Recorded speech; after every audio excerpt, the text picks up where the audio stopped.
아멘. 오늘도 귀한 찬양 감사드립니다. 인간은 누구나 다 되고 싶은 자신에 대한 꿈을 가지고 살아갑니다.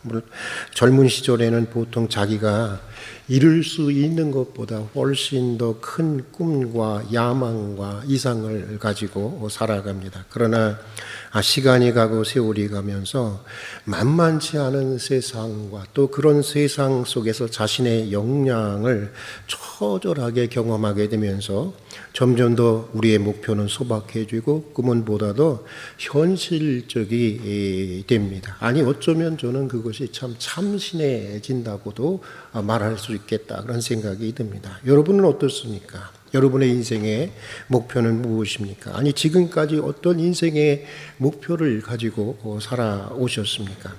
지금 여러분은 10년 전, 20년 전, 30년 전에 상상했던 그런 모습으로, 그런 여러분의 모습으로 살아가고 있습니까? 아마도 그렇다고 대답할 수 있는 사람들은 거의 없을 것 같습니다. 저도 그렇습니다.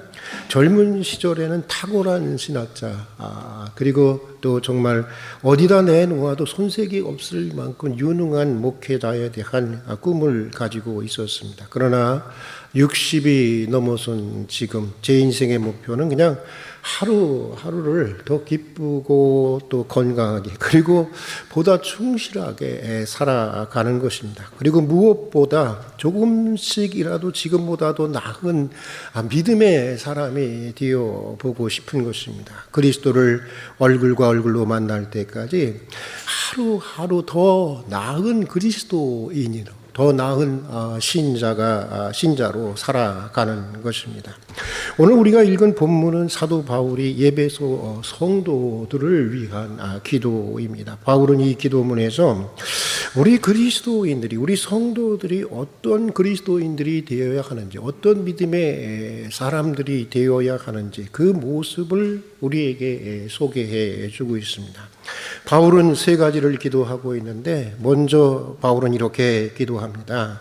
하늘과 땅에 있는 각 족속에게 이름을 주신 하나님의 영광의 풍성함을 따라서 그의 성령의 능력으로 말미암아 너의 속사람을 강건하게 하시고 너의 속사람을 강건하게 하시고 라고 기도를 합니다. 그러니까 바울에 의하면 그리스도인은 무엇보다 먼저 속사람이 강해져야 한다고 하는 것입니다. 물론 육체의 건강도 매우 소중한 것입니다.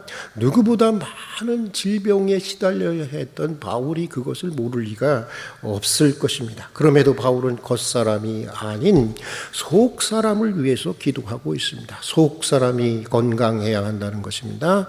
생각과 양심과 우리의 정서가 건강해야 하는 것이고 어떤 환경 속에서도 굽힘없이 하나님의 뜻을 일관되게 추구해 나갈 수 있는 그런 강한 의지를 가진 그리스도인이 되어야 한다고 하는 것입니다. 이런 이야기가 있습니다.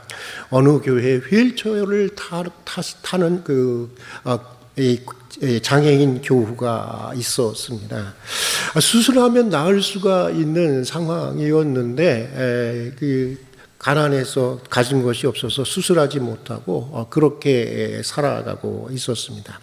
그래서 목사님은 자기가 아는 의사를 통해서 수술을 받게 해 주었고 그래서 이제 휠체어를 타지 않고 건강한 모습으로 이제 걸어 다니게 되었다고 하는 것입니다. 그런데 몇 해 후 그 의사가 목사님을 만나서 그 사람 요즘 어떻게 살아가고 있느냐고 하는데 이 목사님이 대답을 하지 무슨 말로 대답을 해야 할지 몰랐다고 하는 것입니다. 왜냐하면 그는 강도짓을 하다가 걸려서 지금 교도소에 수감되어 있었기 때문이었습니다. 그러니 목사님이 무슨 말을 그분에게 해줄 수 있었겠습니까? 목사님은 차라리 그 사람에게 수술받지 말게 했을 걸 하는 그런 후회스러운 생각이 들었다고 하는 것인데 그렇습니다. 여러분, 육체의 질병도 문제이지만 그보다 더 중요한 것은 마음의 질병인 것입니다. 마음이 건강해야 하는 것입니다.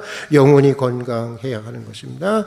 우리의 속 사람이, 우리의 내면의 삶이 강건해져야 하는 것입니다. 것입니다. 육체가 약해지면 면역력이 떨어지는 것처럼 우리의 속사람이 약해지면 악에 대한 우리의 저항력이 떨어지게 되는 것입니다. 시험에 빠질 일도 아닌데 쉽게 시험에 빠지게 됩니다. 평소 같으면 얼마든지 그게 문제가 되지 않았는데 이제 그게 내 인생의 팔목을 잡게 됩니다. 또 여러분, 육체가 약해지고 병이 들면, 여러분 저도 그런 사람 중에 한 사람이잖아요. 많은 병을 앓고 있었고 또 수술도 많이 했고 그랬는데, 육체가 약해지고 병이 들면 사람이 저절로 자신감이 떨어지고 자신도 모르게 예민해지고 소극적인 사람이 되는 것이죠.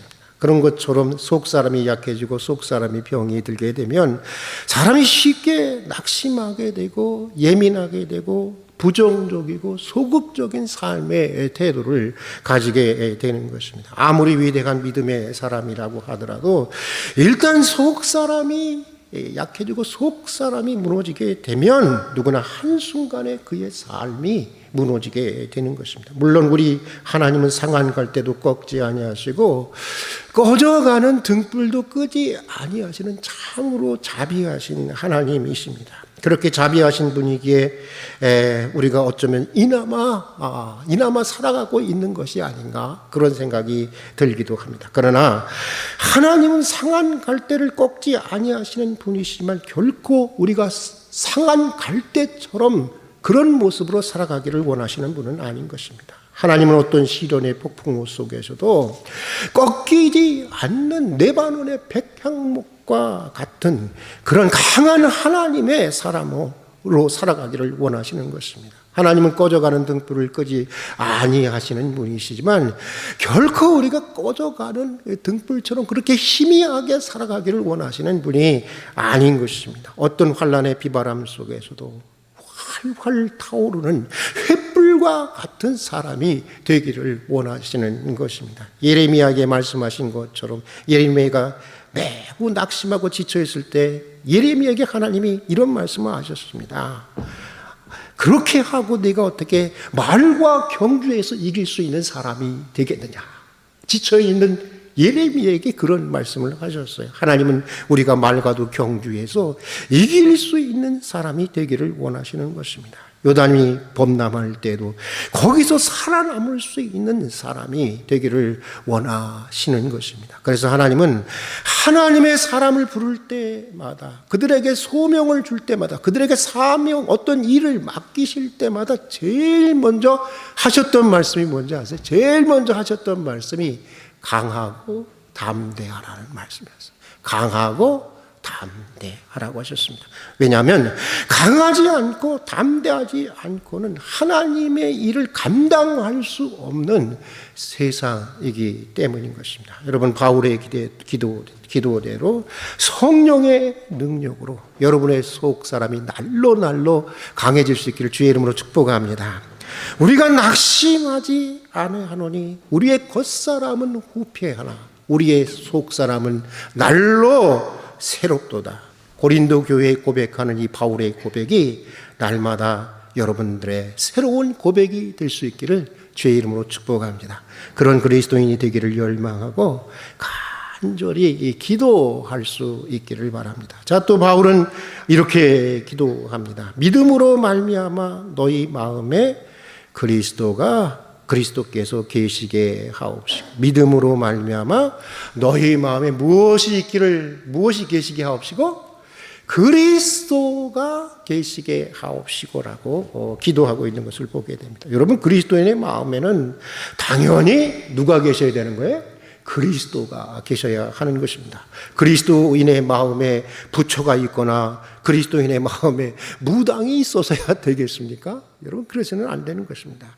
그리스도인들의 마음에는 당연히 그리스도인이 계셔야 하는 것입니다. 그런데 바울은 왜 너무나도 지극히 당연한 것을 기도하고 있는 것일까? 왜 그랬을까요?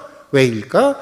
당연한 것인데 현실적인 그리스도인의 삶들의 모습을 보면 그렇지가 않기 때문인 것입니다. 중세기를 통틀어 가장 위대한 신학자라고 알려진 토마스 아퀴나스라고 하는 분이 있습니다. 이분이 하루는 교황을 아련하려고 이제 교황청에 가게 되었습니다. 그때 교황이 어떤 분이었냐면 우리도 역사책에서 우리가 잘 들었던 이노센트 3세라고 하는 교황권이 가장 절정에 있었던 이노센트 3세가 그 당시 교황이었는데 이노센트 3세가 이 토마스 아퀴나스에게 이런 얘기를 합니다. 천사 박사님, 초대 교황이신 베드로 사도는 은과 금이 없다고 했습니다. 그러나 우리에게는 은과 금이 이렇게 많습니다 하고는 교황청에 있는 금고를 열어서 그 수많은 어마어마한 은과 금을 이 토마스 아퀴나스에게 보여주면서 자랑을 했다고 합니다. 그때 토마스 아퀴나스가 이렇게 얘기를 했다고 합니다. 그렇습니다, 교황님. 우리에게는 은과 금이 있습니다. 은과 금이 있습니다. 그러나 그 옛날 사도 베드로가 가졌던, 사도 요한이 가지고 있었던 그리스도, 나면서부터 안진뱅이를 일으켜 세울 수 있는 그 능력의 원천 나세렛 예수는 없지 않습니까? 라고 말씀을 드렸다는 것입니다. 아퀴나스는 그리스도보다 돈을 추구하고 나세렛 예수보다 세상의 권력을 추구했던 그 당시에 그리스도를, 그러면서 구원의 능력이 되시는 그리스도를 상실한 당시 교회를 그렇게 개탄했다고 하는 것입니다. 여러분, 정말 그리스도께서 여러분 안에 계십니까? 여러분 안에 계십니까? 계시다면, 여러분 안에 계시다면 그분은 어떤 모습으로 여러분 안에 계십니까? 정말 마음이라고 하는 여러분의 인격의 중심에 그리스도가 계십니까? 아니면 여러분의 안일과 성공을 돕는 주변의 보조자로 머물러 있습니까?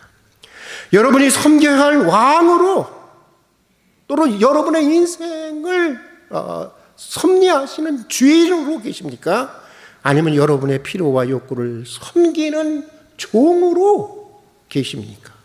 그리스도가 여러분이 추구하는 유일한 대상입니까? 아니면 여러분들이 추구하는 많은 것들 중에 한 가지입니까? 많은 것들을 구하고 여러분 많은 것을 가지려고 할 필요가 없는 것입니다. 그저 우리는 그리스도 한 분을, 우리 마음에 그리스도 한 분을 제대로 모실 수 있으면 족한 것입니다. 그것을 구하면 되는 것입니다. 그분이 창조주이십니다. 그분이 구원의 주님이십니다. 그분이 하늘과 땅의 모든 권세를 가지신 분입니다. 그분 안에 영생이 있고, 그분 안에 구원이 있고, 그분 안에 능력이 있고, 그분 안에 하늘과 땅의 모든 은혜와 축복이 그분 안에 있는 것입니다. 그러기에 바울은 예배소 성도들의 마음에 항상 누가 계시기를 원했던 거예요? 그리스도가, 항상 그리스도가 예배소 성도들의 마음 안에 계시기를 기도했던 것입니다. 바울의 기도처럼 믿음으로 그리스도가 항상 여러분의 마음에 계시기를 주의 이름으로 축복합니다. 그런 그리스도인이 되기를 열망하고 또 그것을 위해서 간절히 기도할 수 있는 여러분들이 될 수 있기를 바랍니다. 자, 또 바울은 오늘 본문에서 이렇게 기도하고 있습니다. 세 번째 기도입니다. 너희가 사랑 가운데서 뿌리가 박히고 터가 굳어져서 능히 모든 성도들과 함께 지식에 넘치는 그리스도의 사랑을 알고 그 너비와 길이와 높이와 깊이가 어떠하심을 깨달아 하나님의 모든 충만하신 것으로 너희를 충만하게 하시기를 구하노라. 저는 마지막 이 말이 너무너무 귀하더라고요. 하나님의 모든 충만, 은혜 충만, 축복 충만, 모든 충만하신 것으로 너희를 충만하게 하시기를 원하노라. 여러분, 정말 너무 아름다운 기도 아닙니까? 너무 좋은 기도 아니겠어요? 근데 여기서 기도하고 있는 것은 뭐냐면, 한마디로 여기서 지금 바울이 기도하고 있는 것은 그리스도의 사랑을 알아야 한다는 것입니다. 그래야 하나님의 모든 충만한 것으로 충만한 삶을 살아갈 수 있다고 하는 것입니다. 그런데 그냥 하나님의 사랑을 알려고 하지 말고 오늘 바울을 보니까 그 넓이와 길이와 높이와 깊이라고 하는 4차원적인 차원에서 알라고 말하고 있습니다. 그러니까 한 구석도 빠짐없이, 한 곳도 빠짐없이 구석구석까지 구체적으로 하나님의 사랑을 경험해서 알라고 하는 것입니다. 무한한 그리스도의 사랑의 그 끝이 도대체 어디인지, 우주의 끝이 그 어디 있는지 탐색하는 것처럼 무한하신 그리스도의 사랑의 그 끝이 어디 있는지 그 끝에 도달해 보려고 하는 그런 열망의 자세로 그렇게 그리스도의 사랑을 알아가는 그리스도인들이 되어야 한다고 하는 것입니다. 이 데이비드 시멘스라고 하는 유명한 기독교 상담학자가 있습니다. 그분이 오늘의 크리스찬이라고 하는 그런 잡지에 오늘 우리 시대 그리스도인들이 가진 모든 문제는 두 가지로 압축할 수 있다라고 하는 글을 썼는데 그 두 가지가 바로 이것입니다. 제가 읽어드리도록 하겠습니다.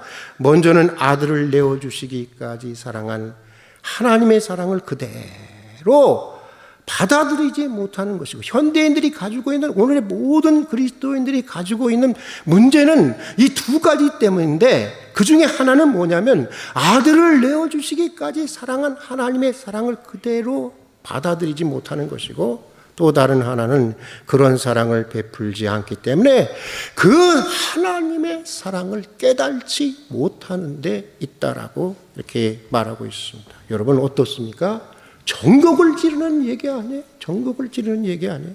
여러분 정말 우리가 아들을 내어주시기까지 사랑한 하나님의 사랑을 알고 하나님의 사랑을 우리가 그대로 받아들인다면, 아니 정말 그 사랑의 너비와 길이와 높이와 깊이를 우리가 체험해서 알고 있다면 우리가 그렇게 불안해하고 두려워할 수 있겠습니까? 우리가 그렇게 비겁하고 비굴해질 수 있겠습니까? 우리가 정말 그 사랑을 알고 있다고 한다면 우리가 그렇게 위축되고 그렇게 흔들리고 그렇게 낙심할 수 있겠습니까? 몰라서 그런 것입니다. 알아도 사실은 제대로 알지 못하기 때문에 사실은 그런 것입니다. 신혼 초였습니다. 버스를 타고 학교를 가다가 창자가 갑자기 이렇게 쏟아져 내리는 것 같은 그런 통증이 막 오더라고요. 그래서 버스 타고 가다가 중간에 내려가지고 병원에를 가봤더니 급성 맹장염이라고 했습니다. 그래서 갑자기 이제 수술을 하게 되었고 병원에 입원하게 되었습니다. 그리고 한참 동안 입원해 있었는데, 그때는 사실 그 결혼 초에 굉장히 생활이 매우 어려울 때였습니다. 제가 학생이고 아내가 이제 뭐 이렇게 나가서 활동을, 생활을 책임져야 했는데 매우 어려운 때였습니다. 그러니까 병상에 누워있는 제 마음이 편했겠어, 편하지 않았겠어요? 영 불편한 것입니다. 아마 가난한 사람들이 병원에 누워 계셨을 분들은 아마 알고 있을 거예요. 굉장히 마음이 불편했었습니다. 그러던 어느 날이었습니다.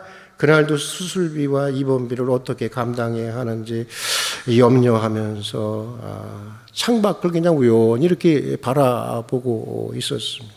그런데 그날이 봄날이에요. 그때가 봄이었는데 얼마나 이 봄볕이 포근해 보이는지, 그 포근한 이 봄볕이 마치 여러분 안개비처럼 있잖아요. 안개비처럼 이렇게 쏟아지고 있었어요. 쫙 비춰지고 있었습니다. 너무너무 좋아갖고 너무너무 좋아서 그걸 이제 한참 이렇게 바라보고 있는데 갑자기 이런 생각이 드는 것이었습니다. 지금도 왜 저는 그런 생각이 들었는지 잘 모르겠어요. 지금 안개비처럼 포근하게 내려지는 저 봄볕이 하나님을 모르는 우리 동네 무당 할머니 집에도 내려지고 있겠지?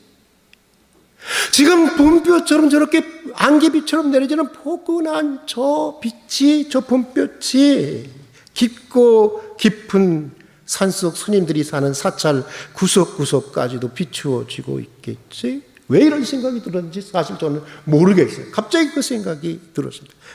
그런데 바로 그때였습니다. 갑자기 마음에 뭉클하면서 제 마음 깊은 곳으로부터 하물며 너일까 보냐, 하물며 너일까 보냐.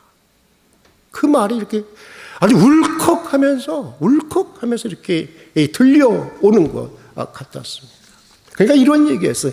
믿지 않는 사람들도 내가 이렇게 사랑하고 있는데, 내가 이렇게 사랑하고 있는데 하물며 나를 믿고 나를 사랑하는 너일까 보냐라고 하는 것이었습니다. 그러면서 마음이 얼마나 편해졌는지, 얼마나 갑자기 그 염려와 걱정에 찌들었던 내 마음이 얼마나 편해졌는지 그때 저는 보았어요. 하나님의 사랑으로 가득 찬 세상을 보게 되었습니다. 그때 저는 느꼈어요.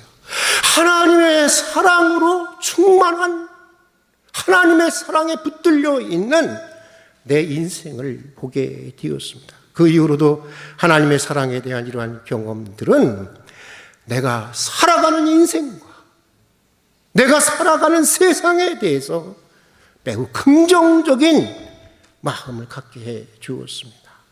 이러한 하나님의 사랑에 대한 경험들은 모든 죄와 불의와 부조리와 모순과 고난 속에서도 이 세상은 여전히 살아볼 만한 세상이고, 비록 가난하고 힘겨운 환경이지만 내 인생 역시 참으로 살아볼 만한 가치 있는 인생이라고 하는 사실을 제게 일깨워 주었습니다. 그것이 바로 저에게는 하나님의 사랑에 대한, 사랑이 저에게 주는 경험이었습니다.